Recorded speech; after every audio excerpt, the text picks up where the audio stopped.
Hey guys welcome back to my channel Richa tips and tricks. आशा करें आपण मैंने समस्ते बहुत भल थे। तो सांग मैंने चुटीर समस्या आपण मानकर रही कि जमीती कि चुटी झड़वा, चुटी मोटा नहबा, चुटी लंबा नहबा कि आपण मानकर चुटी बहुत कम एज रु पाची जावा, चुटीर जेकोसी भी समस्या रही था जमीती कि चुटी रुफी समस्या जहाँ भी समस्या हो ना कहीं आज वीडियो देखूँ मुझे आपण सहित बहुत सुंदर होम रेमेडी शेयर करी जहाँद्वारा आपण मानकर चुटी बहुत लंबा मोटा सहित बहुत कला भी रहिबो। तो चलतु डेरी नक आज संपूर्ण वीडियो को देखी नवा। तो देखो ये प्रथम वीडियो को देखु बुझंतु तापर जाकि अप्लाई करूँ।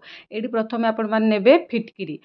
तो ये देखो सांग मैंने मुझे क्वांटिटीर फिटकिरी नहीं। तो आपण मैंने फिटकिरी को एमती डायरेक्ट चुटी अप्लाई करेंगे या टे अलग प्रोसेस करिया को पड़ो।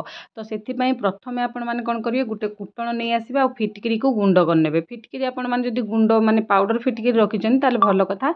जदि आपण मानकर पाखे पाउडर फिटकिरी ना ताले एमती फिटकिरी भी गोटा आसे पाउडर आसेनी। तो या आपण मैंने कौन करेंगे एमती माने हेमदस्तार कुटी ने कुटी नेवा द्वारा से हल्का हल्का प्रेस कर कुटी देले भल भाव में फाइन गोटे पाउडर बनिकी रेडी हो।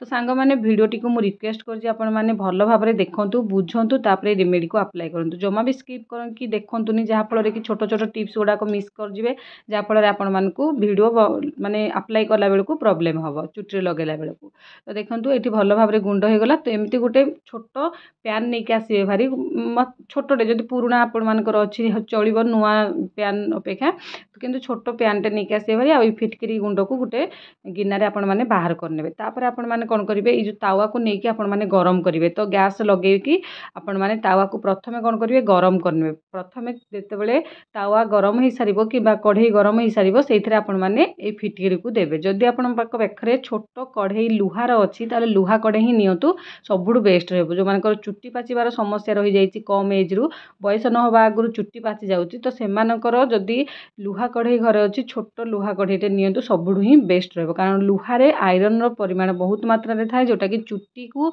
जो धला चुट्टी शीघ्र हो जाए बयस न हवा आगु कला करिवारे साहाय्य करे। कारण आयरन कम रही गले आपण मानकर धला चुट्टी जल्दी जल्दी हो जाए चुट्टी गुड़ा बहुत शीघ्र पाची जाए। तो ये देखो फिटकिरी को आपण मैंने स्लो धीमा आंचरे या गरम करेंगे। गरम कले पानी भाया मेल्ट हो मेल्ट हो गला बबल्स आसिक देखी पारे आपण मैंने भिडियो केमती माने होची गरम होला परे एटा एमती तार मॉइस्चर गुड़ाक सब सुखीज जिते भी पानी अंश सब सुखीज से पूरा ड्राए हो से पर्यंत भाव में आपण मैंने या बनइबे। तो सांग मैंने आपण मानक आशा कर आज भिडियोटी भल लगुव भल लगे संपूर्ण भाव में देखु बुझंतु तापर रेमेडी को अप्लाई करूँ। देखिए चुटीर अनेक समस्या आपण मानकर दूर हम आपण मैंने बहुत सुंदर हेल्दी चुटी पाइपर। ता सहित आपण मैंने कई एरिया मो भिडियो देखुं मत कमेंट सेक्शन में जनातु जानले खुशी लगे नुआ नुआ भिडियो बनाई मोटिवेशन मिल पार। ता सहित आपण मानक जदि आज भिडियो भल लगुच भिडियो को लाइक करने सहित अन्य मान सहित शेयर कर दिंतु। चैनल नुआ थे चैनल को सब्सक्राइब कर दिंतु। तो ये देखो मुझे भल भाव में गरम करी गरम कर सारापर पाउडर परिका पूरा ड्राए हो गला देखिपे जिते सब जली अंश थी मरीगला। तो यहाँ एमती सुखा सुखा हो आपण मैंने गैस को ऑफ कर ठंडा करने। ठंडा कर सारापर एमती चामच साहाଯ୍य कोरी नेले पाउडर परिका छाड़ी देखिपे ये मुझे देखा आपण मानक देखूँ यही टाइप पाउडर परिका छाड़ी जब खंड खंड रही हाथ में कि चामच प्रेस करे आराम से पाउडर हो पार। तो एमती यही टाइप आपण मैंने प्रथम आमर जो गरम करके फिटकिरी को रखी प्रथम कुरिकी पाउडर 2-3 चामच हबर बाहर करने। आगे जब अधिक आपण मानकर हो पाउडर को आपण मैंने स्टोर करके मसे वर्षे पर्यंत रखिपारे जे पर्यंत फिटकिरी खराब होनी। तो ये देखो भल भाव में एमती कुरी कुरिकी पाउडर बने नेली। तापर ये मुझे देखूँ कौन कर प्रोसेसटा ध्यान सहित देखूँ आपण मैंने छोट छोट गिना 3टा नहीं आसवे। यहाँ जेहेतु 2टा मैं डिवाइड हो जाए तो मुझे 2टा नहीं कि मैंने छोट छोट 3टा गिना आसवे आ सबुद गोटे गोटे चामच आपण मैंने फिटकिरी पाउडर देवे।